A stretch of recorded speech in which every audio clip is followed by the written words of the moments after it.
ఇది నిజమో కాదో తెలీదు గానీ, మరి చంద్రబాబు నాయుడు వ్యూహంలో భాగమో తెలీదు గానీ, చంద్రబాబు నాయుడుపై సీబీఐ రామకృష్ణ ఫైర్ అయ్యారు. ఎందుకంటే అసలు సిపిఐ, సిపిఎం వాళ్ళు ఎప్పుడో ఏపీలో వాళ్ళకి అసలు ఉనికే లేదని తెలుసు మనందరికీ. కానీ ఆ ఉనికిని అంతో ఇంతో చాటుకునేలా చేసింది కూడా చంద్రబాబు నాయుడే. వాళ్ళని కాంగ్రెస్లో షర్మిలతో కలిసి వాళ్ళని ఇండియా కూటమిలో చేర్పించి వాళ్ళతో ఎలా రాజకీయంగా ఎలా వాళ్ళని వాడుకున్నాడో మనం అందరము చూసాము. అమరావతి ఉద్యమాలకు కానీ ప్రతి ఒక్క దానికి అందరినీ ప్రతి వైఎస్ఆర్సీపీని తప్ప ప్రతి పార్టీని ఎలా ఉపయోగించుకోవాలో అలా ఉపయోగించుకున్నాడు చంద్రబాబు నాయుడు. ఇప్పుడు మరి ఇది ఎందుకు ఇది మరి వ్యూహమా లేకుంటే ఇది మరి నాటకమా తెలియదు కానీ చంద్రబాబు నాయుడుపై ఈయన సిబిఐ రామకృష్ణ అయితే ఫైర్ అయ్యారు. ప్రశ్నల వర్షం కురిపించారు. సీఎం చంద్రబాబు నాయుడు గెలిచిన తర్వాత, కూటమి ప్రభుత్వం గెలిచిన తర్వాత ఢిల్లీ రాజకీయాలకి పరిమితం అవుతున్నారు. ఏపీ రాజకీయాలను అసలు పట్టించుకోవడం లేదంటూ కూడా ఫైర్ అవుతున్నారు.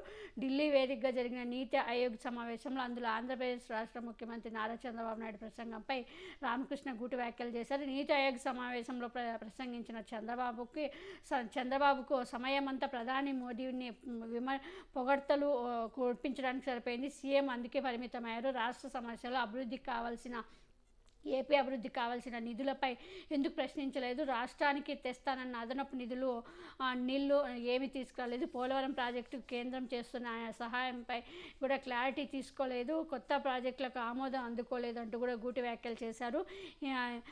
ప్రధాని మోడీ నేతృత్వంలో, ప్రధాని మోడీ హయాంలో 2 సార్లు ప్రధానమంత్రిగా ఉన్నా కూడా ఇంతవరకు ఏపీ అభివృద్ధి జరగలేదు. ఏం అభివృద్ధి చెందిందో ఏపీ కూడా చెప్పాలి. ఎన్ని డబ్బులు ఇచ్చారో అన్ని రంగాల్లో దూసుకుపోతుంది నీతి ఆయోగ్ సమయంలో చంద్రబాబు నాయుడు చేసిన వ్యాఖ్యలు రామకృష్ణ గారు కౌంటర్ ఇచ్చారు.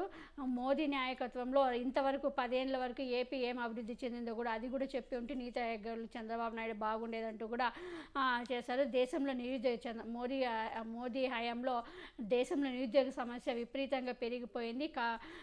బ్లాక్ మనీని వెలికి తీస్తానని చెప్పిన మోదీ ఇంతవరకు చేయలేదు. అమరావతికి ప్రపంచ బ్యాంకు నుంచి రుణం ఇప్పించడానికి ప్రధాని మోదీ కేంద్ర మంత్రి నిర్మలా సీతారామన్ కావాలా అని కూడా ప్రశ్నించారు.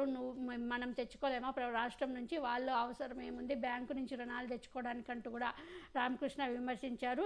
అసలు ఆంధ్రప్రదేశ్లో ప్రజాస్వామ్యం కూని అవుతోందని ప్రతిపక్ష నేతలపై కేసులు పెట్టి వేధిస్తున్నారని రామకృష్ణ చంద్రబాబు నాయుడు ప్రభుత్వంపై ఆగ్రహం వ్యక్తం చేస్తున్నారు.